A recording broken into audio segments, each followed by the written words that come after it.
warahmatullahi wabarakatuh. Perkenalkan, nama saya Ivana Zatina dari kelas 12 MIPA 3, nomor absen 14.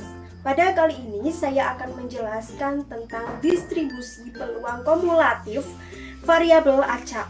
Nah, sebelum kita pelajari tentang materi tersebut, kita harus tahu dulu dalam penerapan kehidupan sehari-hari. Nah, materi tersebut ini dalam kehidupan sehari-hari itu banyak kita jumpai dalam permainan. Salah satunya itu adalah permainan ular tangga.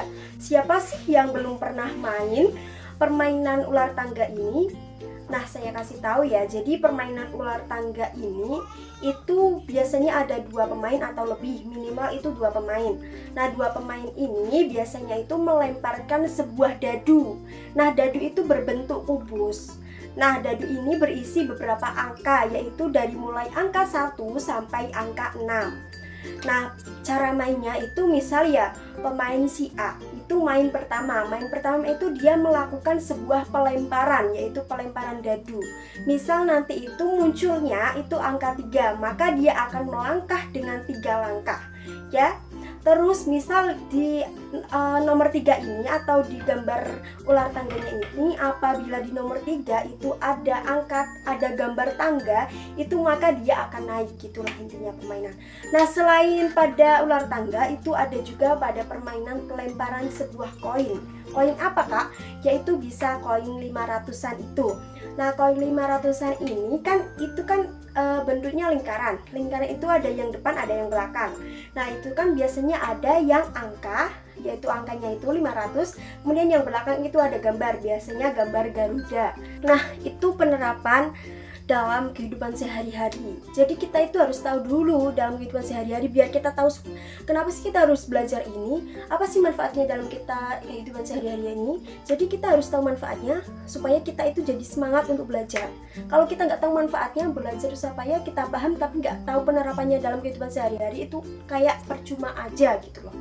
Oke, langsung saja kita ke contoh soal. Langsung ke contoh soal yang pertama, yaitu Tina dan Naza sedang bermain ular tangga. Naza melakukan permainan dengan melemparkan dadu sebanyak 1 kali. Maka tentukan peluang kejadian jika muncul X kurang dari sama dengan 2, di mana variabel acak X itu menyatakan mata dadu yang muncul. Nah, pasti pada soal tersebut ada yang belum paham ya, maksudnya itu gimana. Nah, pada saat Naza itu bermain, dia itu melakukan pelemparan sebanyak 1 kali. Nah, yang ditanyakan itu peluang dia mendapatkan nilai X-nya itu angkanya itu jika kurang dari 2 atau sama dengan 2, itu berapa peluangnya. Oke, langsung saja kita jawab. Nah, kita tahu kan bahwa dadu itu jumlahnya ada 6 angka ya. Jadi jumlah alam semestanya atau biasa kita sebut dengan NS itu sama dengan 6, yaitu dari mulai angka 1, 2, 3, 4, 5, dan 6.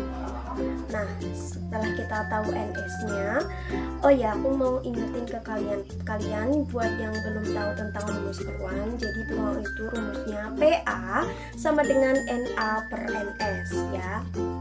NA itu banyaknya kejadian yang ditanyakan, NS itu jumlahnya yang diketahui pada soal. P dalam kurung X kurang dari sama dengan 2. Nah, itu jadi peluang dia ngambil itu peluang pertama ditambah sama peluang kedua. Kenapa nggak ditambah peluang ketiga, Kak?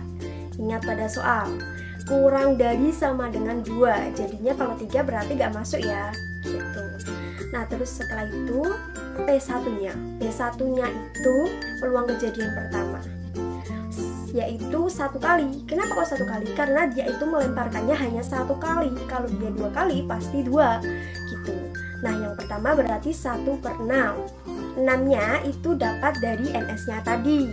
NS yaitu nilainya kan 6, terus ditambah dengan P2. P2 berapa, Kak? Jadi P2 itu sama, nilainya yaitu 1 per 6.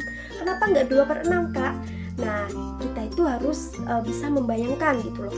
dia itu melakukan pelemparan 1 kali. Jadi munculnya angka 2 itu ya 1 kali. Kalau dia melakukan pelemparan 2 kali, pasti muncul peluangnya nomor angka 2 itu ya pasti 2 kali gitu.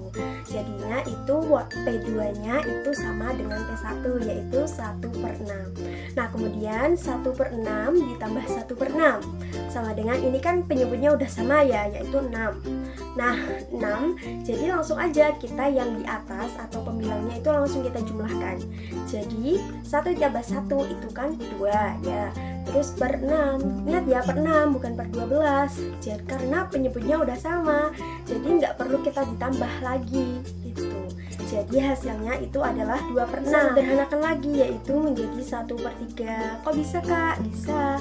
2 dibagi 2 itu kan 1, 6 dibagi 2 itu kan 3. Jadinya bisa kita sederhanakan menjadi 1/3. Oke, sekian dulu dari saya. Kurang lebihnya mohon maaf. Wabillahi taufiq wal hidayah. Wassalamualaikum warahmatullahi wabarakatuh.